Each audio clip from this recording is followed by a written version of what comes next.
What's up, guys? I know it's been a really long time since we had an episode of Guys Time, but we're back and we got to talk about these Detroit Tigers. Man, that game last night, game 3 of the ALDS round of the postseason. Detroit Tigers, Seattle Mariners. Mariners win this one 8-4. Stupid errors. We can't score runs again until it's late in the game. You know, we had that little excitement in the 9th inning there. You know, we were down 8-1. We scored 3 runs in the 9th, but it wasn't enough to beat the Seattle Mariners. And like I said, stupid mistakes. You know, pitching can only do so much. But again, we dropped this game. And today, in game 4, obviously, we have to win this game or else we're out. And then Seattle moves on to the ALCS round of the postseason. So, yes, thank you for coming back. I know it's been like 3 weeks since we had an episode on Guys Time. Zach Bryce here. And, you know, in my notes, I was going to talk about the Lions and the Bengals, right? Because, you know, Lions, they're kicking ass right now. They're a great team, 4-1, probably one of the best teams, top 3 teams in the NFL. But we got to talk about the Detroit Tigers and the Mariners because I think that's more important right now, especially it being postseason baseball. So we're going to talk about this game. So game 3 last night, obviously, Tigers lose this one 8-4 to the Seattle Mariners. Let me tell you about the Seattle Mariners team. They're a good team. Offensively, pitching's pretty good. Defense, I mean, you got a lot of great guys on this squad. But that offense, I mean, they can score runs, which the Tigers, obviously, throughout this entire postseason, really the past month and a half, 2 months of baseball, we cannot score runs. I mean, runners in scoring position, we have like a disease towards it. Like we're contagious towards it. We can't get the runs in. For some reason, we just struggle so much. So the Mariners win 8-4. 3 home runs in this game. One of them by Cal O'Reilly. Obviously, probably going to be MVP of the AL. Well-deserving. Full-time catcher. He put up 60 home runs and 125 RBIs in the regular season. He had another home run last night. So you had that going on.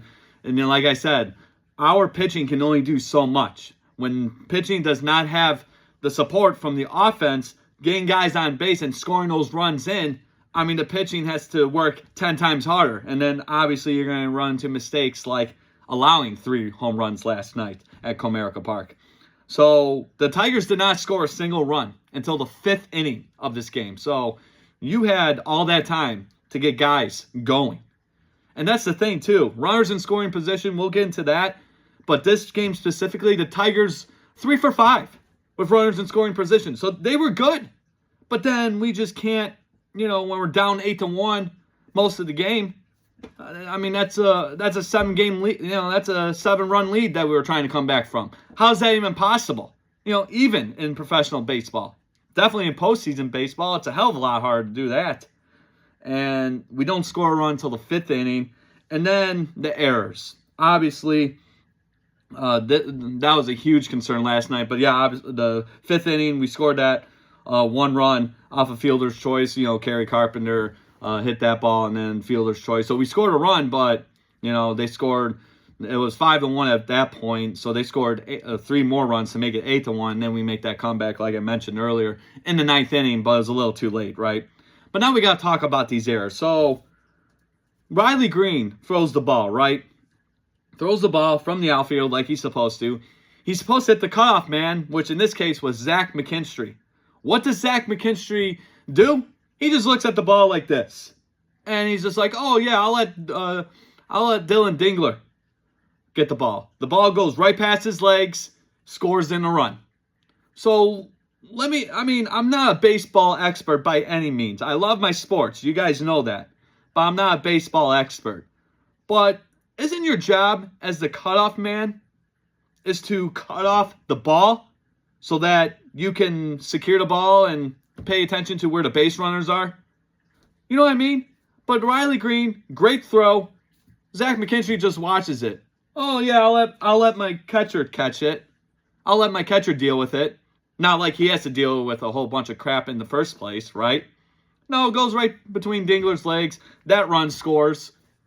And then I'm just like, okay, was that just a brain fart? Are we getting lazy?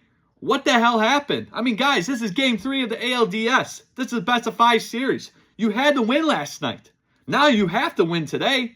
3:08 p.m. start on FS1. Go Tigers, right? But they need the win today. But you had to win last night. You didn't.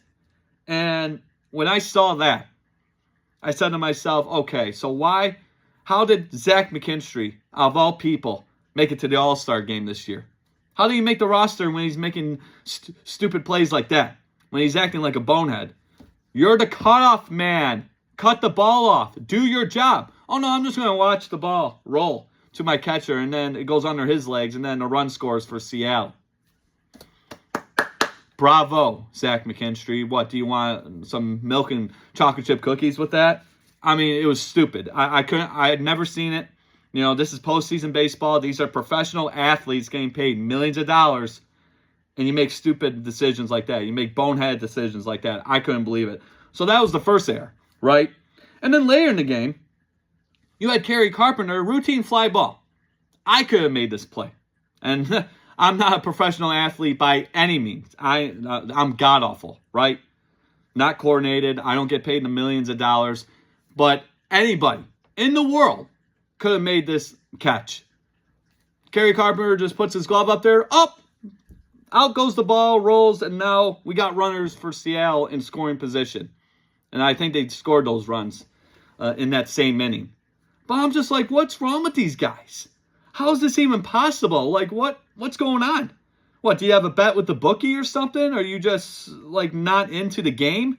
Oh, we had an almost 3-hour rain delay. Oh, that messed us up. No, don't blame the rain delay. You're a professional athlete. This is the postseason. Get your ass out there and play baseball.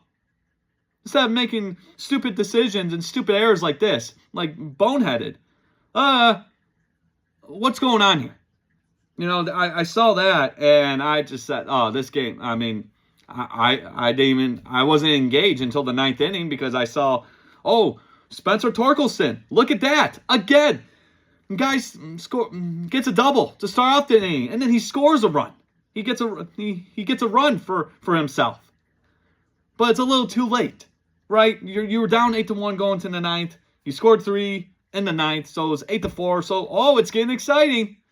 But too late. It was a little too late, especially against a great team like Seattle. You have to get in front of these guys. You didn't. And hats off to the pitching. What do you want the pitching to do? I said this earlier. What more can pitching do for this team? Now, I've criticized the pitching in the past. I'll tell you what, in the postseason, you can't really blame them. Yes, did they give up home runs? Yeah, they gave up 3 in this game. Yes, we can go back to the wild card round against the Guardians. They gave up hits and home runs in that series as well. But when your offense can't get runs, when your guys are just looking at strikes and swinging at bad pitches and just not putting the ball in play and not setting themselves up for success, what more can pitching do? And I can honestly say in this series specifically, the ALDS round against the Seattle Mariners, pitching's been good for the most part for the Detroit Tigers. But where's our offense? Our offense, the past 2 months, month and a half, 2 months, the bats have gone ice cold. And today, those bats better be red hot because it's do or die now for this Detroit Tigers team. They have to come out and play. They have to set the tone early. They got, like in the first inning, I want to see like 3, 4, 5 runs scored. Don't strand guys on base like you've been this entire postseason. Pretty much the past 2 months of baseball. You have to score runs today, early. Like I'm talking about first, second, and third inning. If there's no runs scored, we're gonna lose this game. I'll say it right here. I don't care. We're gonna lose this game if we can't score runs in the first 3 innings. Now I know it's a nine inning game, but you gotta set the tone early, especially against a good team like Seattle. So errors were a big part of this defeat last night for the Tigers. Only 7 hits by this Detroit Tigers offense. Again, the struggles with this offense. 7 hits at 32 at-bats. What are we doing? That's not winning baseball. How are you going to win games when you only have 7 hits at 32 bats in the postseason at home? You had the advantage. The fans supported you. They were on your side, and you still can't win this game. You still can't hit the ball and play. You still can't score runs until it's a little too late. But, there was a almost 3-hour rain delay. No. I'm not buying that. Today's a nice day. Are you going to blame the weather today? No. Oh, yeah, it's a little chilly. As you can see, I'm wearing a hoodie, right? But it's sunny out. Don't blame the weather, and don't even blame last night. Oh, the weather delay, rain delay messed us up. No. You're ready whenever the game starts. You're a professional athlete. Play baseball. I don't want to hear it from anybody about, the weather delay messed our timing up, or, it got us all tightened up and stuff. Yeah, well, there's a thing called stretching and moving around. Yeah, get the blood flowing. Yeah, I'm not a doctor. I'm not a medical professional by any means. But I have common sense. So I don't want to hear from anybody in terms of, the reasons why we lost. No, we lost because we've been god-awful really this entire postseries. Like, we won that series against Cleveland, against the Guardians, by the praise of God. I mean, that was luck. But now this is real time, because you lose this game, you're gone. And then now what? What are the Tigers going to do after that? Are we going to fire people? Are we going to get rid of players? I don't know. They got to win today. So yeah, 7 hits by this Tigers offense. Unacceptable, especially in postseason. You can't have that. You had 6 batters on this team in the lineup batting below 300. 6. Now there's 9 batters, right? 9 guys in the field. 9 guys batting, 6 are batting below 300. Yeah, you're not going to win a lot of games having that stat. So you had that. And then Riley Green, his struggles continue. He had 2 strikeouts yesterday. No hits, no RBIs, no home runs, nothing. And during the regular season, he led the team in home runs and RBIs. But then when it comes for postseason, Riley Green, he doesn't show up. He strikes out a lot. He goes golfing because he swings at a lot of bad pitches in the dirt. Looks like my golf swing. He's looking at a lot of pitches, just like Parker Meadows. He likes to look at a lot of pitches. Zach McKinstry, same thing. He's either looking at a good pitch or he's swinging at a bad pitch. Same with Torkelson. But at least Torkelson's getting on base. He was the hero, somewhat in Game 2. We lost that game, but he tied the game in the 8th with a 2-run double. Like, what are we doing here? Offense needs to pick it up today. I'm not even going to criticize the pitching. Casey Mize, he's going to go out there and do what he needs to do today. But the offense needs to pick it up. The offense is the biggest issue with this Detroit Tigers team. And then runners in scoring position. Here we are. So I was talking about it earlier. Here it is. So according to the guys at Woodward Sports Network, thank you guys for providing this stat, because it's kind of important, right? The bats are cold. The offense is not clicking. We're leaving too many guys on base. Well, here's the official stat from the guys at Woodward Sports Network. So thank you, gentlemen, for providing this morning, this stat. 13 of 57 with runners in scoring position this postseason. 13 of 57. How in the hell are you supposed to win games with that stat? That is god-awful, garbage, baloney. Things got to change today. It has to change. Because if you lose this game, you're done. And then Seattle moves on. You got to win a game today. You got to force that Game 5 back in Seattle, because more than likely, Tarek Skubal is probably going to pitch that game. We got Casey Mize today. And then in Game 5, which presumably probably be Friday, because you got to get a day for travel. If there's a Game 5, Tarek Skubal is going to be pitching. But it doesn't matter who's on the mound. If our offense can't produce runs, how are we going to win? So 13 of 57 with runners in scoring position this postseason by this Detroit Tigers team. It's disgraceful. It's disgusting. So yeah, Game 4 today, 3:08 p.m. FS1. Got Casey Mize on the mound. Last time he was pitching in the postseason, he only pitched 3 innings. 62 pitches in that Game 2 wildcard round against the Guardians, in which the Tigers lost 6-1. So if you're AJ Hinch, maybe today you let Mize kind of cook a little bit. I mean, it depends how he does, right? I mean, if he's giving up hits, so many runs early, okay, yeah, that's when you take the guy out. But if he's cooking, if he's doing well, you keep him in. I don't care how many pitches he is. I don't care if he's on a pitch count. Keep the guy in. If he's going to set us up for success, keep him in. But like I said, it doesn't matter how good or how bad he pitches. If our offense can't help him out, we're not going to win this game.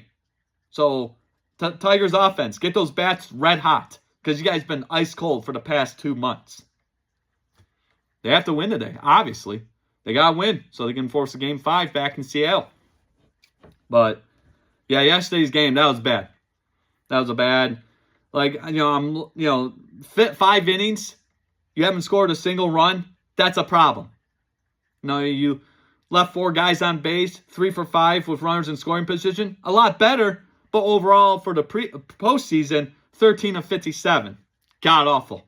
You make stupid errors like not be the cutoff man, cut off the ball like you're supposed to, Zach McKinstry, and just let the ball roll. And then your catcher bobbles it, and then that scores a run. Good job, Tigers. Yeah, baseball 101. Great. You failed at that. And then you had Kerry Carpenter, routine fly ball. Out of his glove, there it goes. Seattle sets him up in scoring position. Good job, Carpenter. Routine fly ball. You're a professional athlete making millions. You can't make that play? Come on now. But Tigers need a win today. Yesterday's game was horrible. It was horrible to watch. It was frustrating. The rain delay. I don't want to hear it. I don't want to hear it. You're a professional athlete. You got to be ready at any given moment. This is postseason baseball. We're not messing around anymore. It's do or die. You win today, you move on. You tied the game, you tied the series rather, and you go to Seattle, presumably Friday night. But you lose, you're done. And now what? 2 back-to-back years competing in the ALDS round of the playoffs and early exit. Someone's getting fired. Probably AJ Hinch. Maybe Scott Harris. I don't know. That's up to Chris Ilitch because he owns the team. But something's got to be done if we can't get the job today. If we can't get the job done today. So, Game 4, the ALDS round between the Tigers and the Mariners, 3:08 p.m., FS1. Tigers, get it handled. You got to win today. So, enough about the Tigers. We had to get that out of the way. I know I had it kind of ass backwards a little bit here on my notes. But now we can talk about football. Yes, thank God we got the Lions, right? Because they're winners of 4 straight since losing to Green Bay week 1. So Lions, another victory this past Sunday. So yes, we got one Detroit team doing something. 37-24, another big win on the road by the Detroit Lions. I get it. Still thinking about baseball. The Cincinnati Bengals were without Joe Burrow. You have Joe Burrow in that game, it's a completely different game. Come on. Dude, you don't even have to be a football expert to know that. But you have Jake Browning in there. He had 3 interceptions in the first half. Great for our defense. I like seeing that. But the Lions winning this one, 37-24. Winners of 4 straight, like I said, since losing to Green Bay week 1 on the road there in Lambeau Field. They scored 161 points during this 4-game winning streak. They've scored the most points throughout 5 weeks of football. They're the top scoring team in the NFL. Good job. See, we didn't need Ben Johnson. We got John Gordon. Well, why are we all getting all upset about Ben Johnson? No, we got a good offensive coordinator. So yeah, you had that going on, and then David Montgomery, a homecoming game for Mr. Montgomery, Cincinnati. That's where he played football. It's been over a decade since the last time he played a football game in Cincinnati. He ran for a touchdown and he threw for a touchdown. We've seen that before. He's got a hell of an arm. He can throw the football. But obviously he's a beast. He can run too. So he had 2 touchdowns in this game. At one point we were dominating this game 28-3. End of the third quarter. Going to the fourth quarter, we were up 28-3. And then our defense allowed 3 touchdowns against this Cincinnati Bengals team. This Joe Burrow-less team, Bengals team. I didn't like that. I thought, we got a little too relaxed, a little too content there. You can't do that against teams coming up. We got Sunday Night Football this Sunday night against the Kansas City Chiefs, who just lost on Monday night against the Jacksonville Jaguars. So, you think the NFL is going to allow the Chiefs, the golden boy himself, Patrick Mahomes, to lose back-to-back primetime games? We'll see. Hopefully the officiating's not horrible, but I don't know. And Kansas City's playing at home. The NFL still hates the Lions. I hate to admit it, but, people like the Lions, but the NFL wants to see the Chiefs again, right? But we'll see what happens with that. But allowing 3 touchdowns in the fourth quarter against the Cincinnati Bengals, I didn't like seeing that. But a win's a win, right? Beggars cannot be choosers. And then we got a safety to make it 37-24. We should have had 2 safeties in this game. Earlier in the second quarter, we should have had a safety. But hold on, flag. Guess who? Terrion Arnold. Yes, because he likes to hold people. Because obviously that's how he plays defense. Unfortunately, he got hurt in this game, shoulder injury, so he's out indefinitely. So, along with DJ Reed, he's been out for a couple weeks now. Our secondary is getting banged up. But we should have had 2 safeties in this game. Terrion Arnold, thank you for holding the guy because you love holding. You love holding the receiver so much. But, yeah, DJ Reed and Terrion Arnold both out with injuries. That's not good. We need secondary. I mean, let's get Sauce Gardner. Let's get Stephon Gilmore. He's a free agent. We need to beef up our secondary because giving up long plays against one of the best wide receivers in the league, Jamar Chase, yeah, we can't do that against these teams coming up. And our schedule, starting with the Sunday night football game against the Chiefs, and it's only going to get harder from here. And this is a pass-happy league. It's been a pass-happy league for many years now. We need to beef up our secondary. So I don't know what Brad Holmes has cooking, but he needs to cook something. It's pretty bad. So DJ Reed, Terrion Arnold, both out indefinitely with injuries. Jared Goff, 19 for 23 in this game, 258 yards, 3 touchdowns. And people still give him crap. I mean, yeah, there's been times on this podcast I have given him criticism, but that's what I do, right? I see things that maybe other people don't see, or, it's my job to, tell the truth. But Jared Goff, I can't complain. He's winning us games. He's leading us to victory. He's doing his job. He's, one of the highest paid players in the league. Good for him. Keep winning. Sam Laporta, this offense this past Sunday, they liked using the tight ends. They got them going early with Sam Laporta. He caught the first pass of the game. 5 receptions, 92 yards, a touchdown. Brock Wright, the other tight end, had a touchdown this game. Isaac Tesla had a touchdown this game. He caught it with 2 hands this time, not the one hand like we're used to seeing. But that's his second touchdown of the year. So this Lions offense is pretty fun to watch. I mean, can we say otherwise? Can you disagree with me on that? It is fun to watch. Our defense doing just enough to win this game. We had a safety. We had 3 interceptions, a lot of quarterback pressures, a few sacks. Now we got to translate that over to Sunday night football this coming Sunday night in Kansas City against those Chiefs, who are 2-3, by the way, which is crazy. Oh, Patrick Mahomes and the Chiefs starting the first 5 games with a losing record. Uh-oh. You lose to the Jacksonville Jaguars on Monday Night Football, 38-21. Uh-oh. But side note on the Jacksonville Jaguars, 4-1, new head coach Liam Cohen. Hey, good for the Jaguars.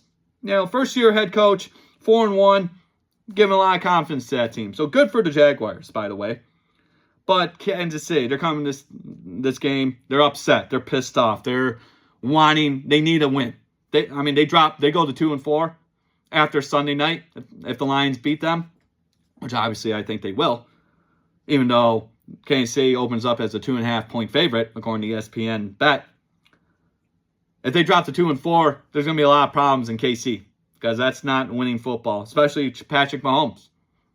He's gone to, 8 straight AFC championship games in his career? He's never missed an AFC championship game as a starting quarterback. And I get it, it's early. We got 17 weeks of regular season football. We're going to week 6. We got a long time, but you drop to 2-4, it's going to be very concerning for the Chiefs. But I got the Detroit Lions winning this one. It's going to be a fun one.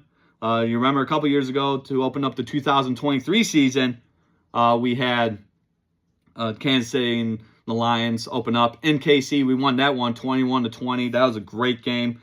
And then obviously, you know what happened the rest of the year with the Detroit Lions, the NFC Championship game against the 49ers. We don't need to talk about that. I think we stressed that enough throughout the years here on Guys Time. But Lions, another big win. They need to win this one. I mean, this is a primetime game, because then after that, you have another primetime game at home, Monday Night Football against the Tampa Bay Buccaneers. Then you got the Minnesota Vikings at home. Then you got to go to Washington, and then I think you got to go to Philly. So, like I said, these next couple of weeks for the Detroit Lions, they got to win these games, but it's not going to be easy. So, we'll see what happens. It's going to be fun. It's going to be exciting. Like I said, this Detroit Lions team, very fun to watch after 5 weeks of NFL regular season football. So, you have that going on. Go Lions. Get that victory Sunday night in KC against those Chiefs. Like I said, they're very upset, and I don't think they have the mindset that they're going to lose back-to-back primetime games after losing to the Jacksonville Jaguars, this past Monday night. But that is going to be a very interesting matchup there. So that's the Detroit Lions. Now we got to head over to UFC. We haven't talked about UFC in a while. Obviously, I haven't had an episode in a few weeks. But we got to talk about UFC 320 this past weekend. This past Saturday night, Alex Pereira. He's the new UFC light heavyweight champion. It took him 80 seconds to beat Magomed Ankalaev. Unbelievable. He's a multiple-time UFC light heavyweight champion.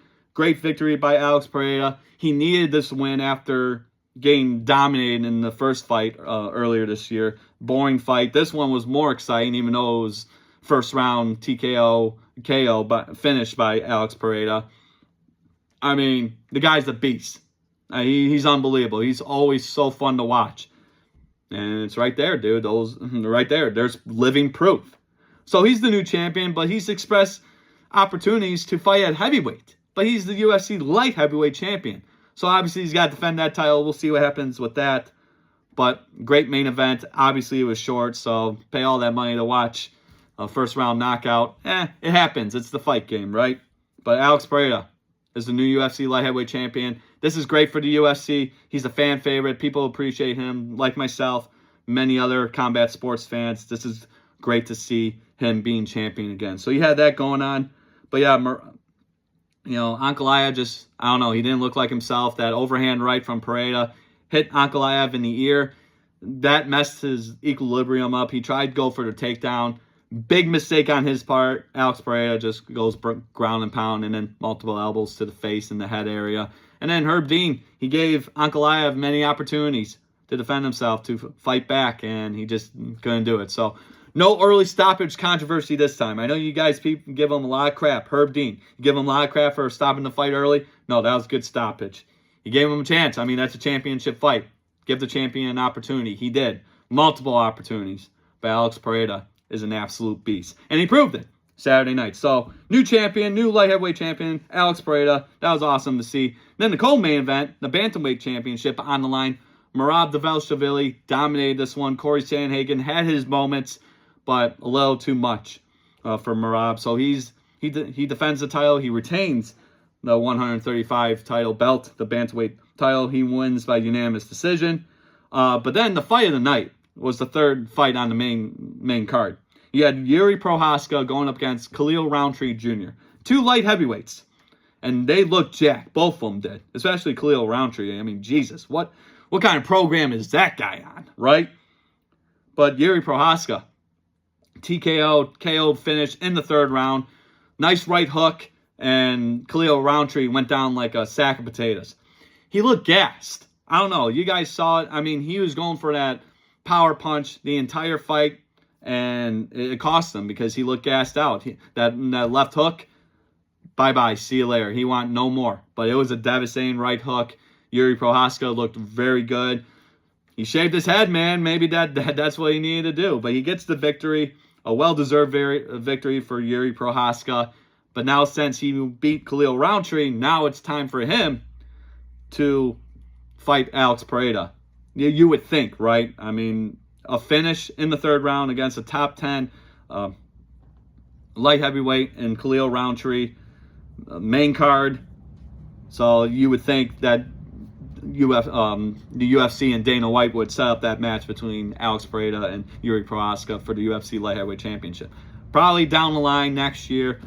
We'll see what happens with that. But yeah, great victory by Yuri Prochazka. Yeah, like I said, a beautiful right hook by him. Yeah, Roundtree, he looked gassed. He looked exhausted. Did not look good towards the end of that fight. But yeah, great exchanges by both guys. First, second round, Khalil Roundtree was laying some shots. Yuri Prochazka was landing some shots. This is why it got fight of the night, because these two light heavyweights, these two gigantic men, were beating the crap out of each other.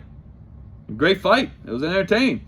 So yeah, like I said, Yuri Prochazka in line for a championship opportunity against Alex Pereira. And like I said earlier, Alex Pereira wants to fight at heavyweight. So I don't know what's going to happen with that. He should defend the light heavyweight championship first, and then whatever happens with that, maybe move up to heavyweight and possibly become a 3-division champion, which I do believe would be the first time in UFC history. He would be the only fighter to win a title in 3 different weight classes. But we'll see what happens. But yeah, UFC 320 overall, good pay-per-view. Was it exciting? Yeah, it had its moments. Was it god-awful? Absolutely not, by any means. But it was good. It was good for the casual. It was good for fight fans. Not the casual fight fan. Yeah, casual. We don't use that term here. But for fight fans, combat sports fans, it was a good pay-per-view this past Saturday night. So you had that going on. Now we got to talk about college football. I forgot to put in my notes, so excuse me. I might need to use my laptop here to go over college football. As you can see, go blue. Another victory by the Michigan Wolverines. They beat Wisconsin this past weekend. They only won by 14. They were 17.5-point favorites. So they won 24-10. They got USC Saturday night, 7:30 in LA. They got to win that one. USC, obviously a Big Ten team now, which is ridiculous. But it is what it is, right?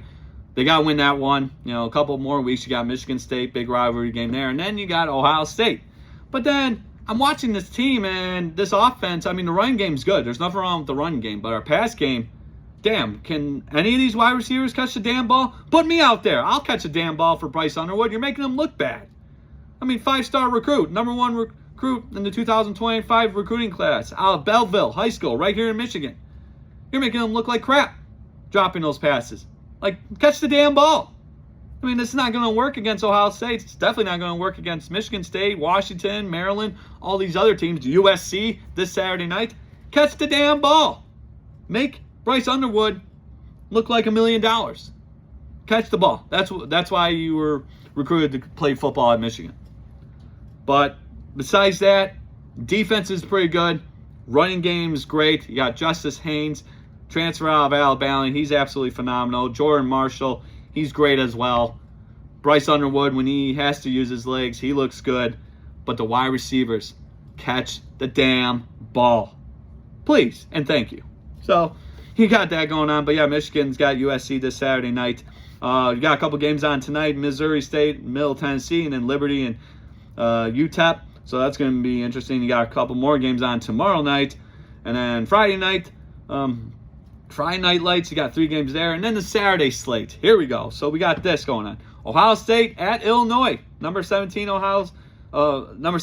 Illinois rather. Going up against number 1 Ohio State. 12 o'clock, Fox. Big Ten matchup there. That's going to be an interesting one. Don't sleep on Illinois. I know they got dominated. They got absolutely annihilated a few weeks ago against Indiana, but you never know. It's college football. You have that. Number 8, Alabama, going up against number 14, Missouri. An SEC matchup there. Noon on ABC. Pittsburgh at number 25, Florida State. They lost to Miami. Classic rivalry game last week. So they look to bounce back there. UCLA, another Big Ten team. Again, ridiculous. Going up against Michigan State at Spartan Stadium. Noon on Big Ten Network there. Let's see what else we got here. We got Texas and Oklahoma. Oh! So we got the Red River Showdown. Yes, the Red River Showdown. Number 6, Oklahoma going up against Texas. Oh, this is going to be a good one. Classic rivalry game here. Yeah, and Texas at home. I'm going to pick Oklahoma. Texas lost to Florida. They looked like absolute garbage. Arch Manning. Is he worth the hype? I don't know. We still got a lot of college football to play, but that's going to be a good game. We'll see. Can he win this game against Oklahoma? This is a classic rivalry game between these two, the Red River Showdown. Can they win? 3:30 on ABC. That's going to be a good one. Indiana going up against number 7 Indiana, rather. Yeah, they're ranked. Yeah, I know. Kurt Cignetti, man, he's got something cooking over there in Indiana. Going up against number 3 Oregon, at Oregon, 3:30 on CBS. That's going to be a good game. So definitely maybe place a bet on that game. Watch that game. North Carolina State going up against number 16 Notre Dame, 3:30 on Peacock. What else we got here? We got Iowa and Wisconsin, classic Big Ten matchup there. Florida going up against number 5 at Texas A&M, number 5 Texas A&M, 7 p.m. on ESPN rather. Georgia and Auburn, classic SEC matchup, number 10 Georgia, 7:30 ABC, and then Michigan, number 15 ranked Michigan, going up against USC at USC, 7:30 NBC. Another Big Ten matchup. Like I said, USC being the Big Ten doesn't make sense. But there are some good games on this weekend. The Red River Showdown is going to probably be the highlight. But then you got Indiana and Oregon. That's going to be a good one. You got Ohio State and Illinois. Should be interesting there. Alabama and Missouri. UCLA and Michigan State. You got Michigan and USC. Georgia and Auburn. So we got some good games on this weekend. It's good week for college football. So watch some college football. Go Blue. Supporting the hat. Go handle your business. Receivers catch the damn ball. And we will be ready to go. So, yeah, so the rankings. We haven't done the rankings in a while. I don't think we've done the rankings all year so far. And we're already, in week 7, week 8 of college football? Week 7, I do believe, of college football. So, we got to do the rankings, right? So, obviously, Ohio State's number 1. Figured, right? You know, they won the national championship last year. This is according to Associated Press, top 25. I'm going to use them because obviously more credible than all the others. But Ohio State number 1. Miami, the U. Long time we've seen them in the top 10, but they're number 2. Oregon number 3. Ole Miss at 4. Texas A&M at 5. Oklahoma at 6, as I mentioned. Indiana at 7.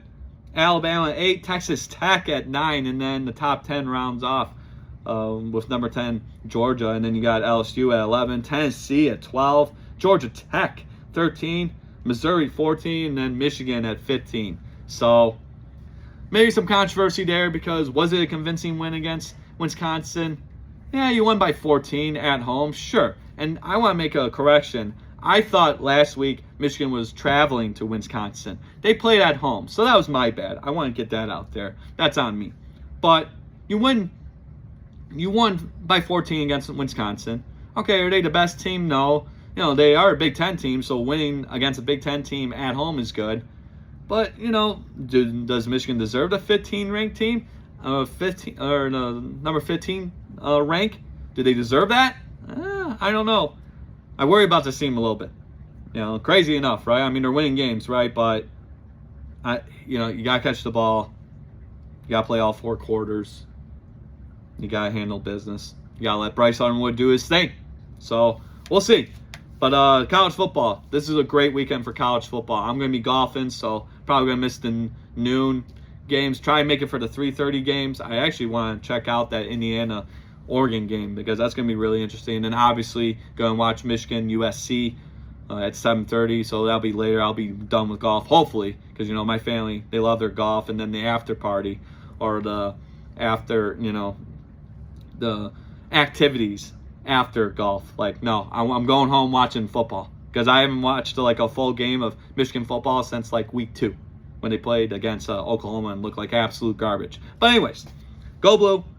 College football, great weekend to watch that, play some bets. It's going to be a good one. But now we round up this episode today. Hockey, it's back. We had a couple games on last night. The Penguins won 2-0 against the Rangers, so that was good to see.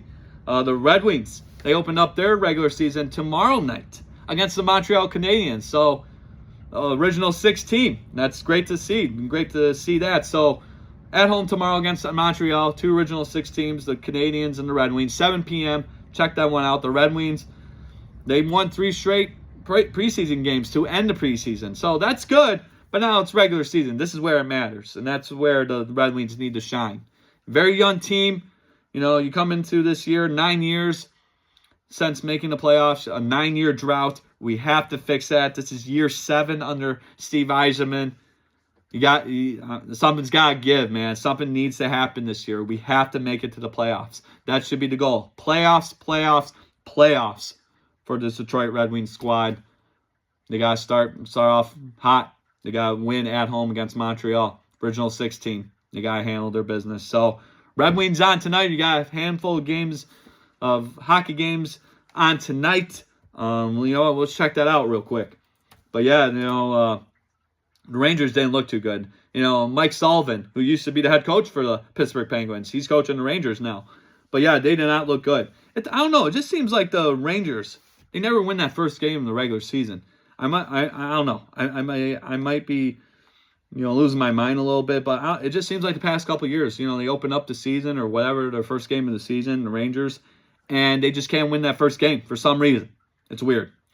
But yeah, they lost last night. They didn't look too good. Penguins off to a 1-0 start.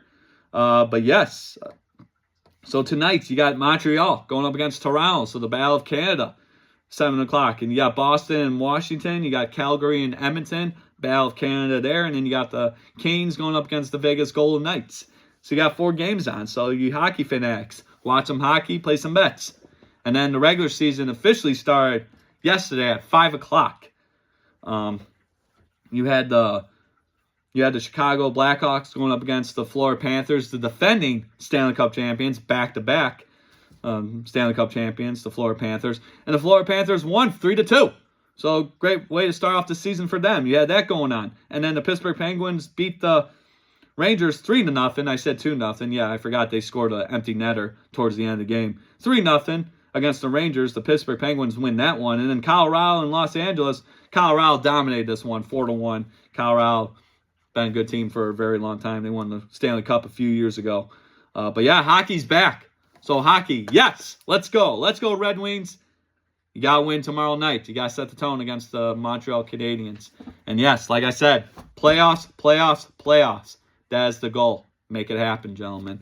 Steve Yzerman, you're on the hot seat. Get into the playoffs. That's what you need to do. And that's how this episode ends. So thank you so much again for joining me on this episode of Guys Time. You guys have been great. You guys are always wonderful. I appreciate you guys, the patience. I know I haven't done an episode in a long time. It's been a few weeks, almost a month rather. But we're back. So I'll do an episode probably every Tuesday because it'll be the end of football, NFL. You got the Monday Night Football game. So be on the lookout for episodes probably every Tuesday. Do my very best. I do have a life as well. I do this as a hobby. I love my sports, right? You guys are amazing. But yeah, look for an episode every Tuesday. I'll do my best to accommodate that. But yes, the Detroit Tigers need to win today. That's a given, right? They got to win today. So go Tigers. Lions, you got a big matchup, big Sunday Night Football matchup against the Kansas City Chiefs. At Kansas City, that's going to be a tough one, but I know the Lions can do it. So go Lions. Michigan got to travel to L.A. to go up against USC. You got to handle your business there, so go blue. And then the Detroit Red Wings. The first regular season game, tomorrow night, 7 o'clock. I'm going to actually I'm going to be doing a broadcasting, announcing gig at Chippewa Valley High School right here in Clinton Township, Michigan. So I'm probably going to miss a period or two of that game. But go Red Wings. Handle your business. Beat the Montreal Canadiens. And we will all be happy. So, again, thank you so much. It's Wednesday. It's a beautiful day. It's a little chilly out there, but the sun's out. Tigers have no excuses this time to get this victory today, 3 o'clock, 3:08 on FS1. Handling your business, gentlemen. And let's make it a great day. All right, guys, you have a good one. Stay safe out there, and you take care of yourselves. Watch some sports this weekend.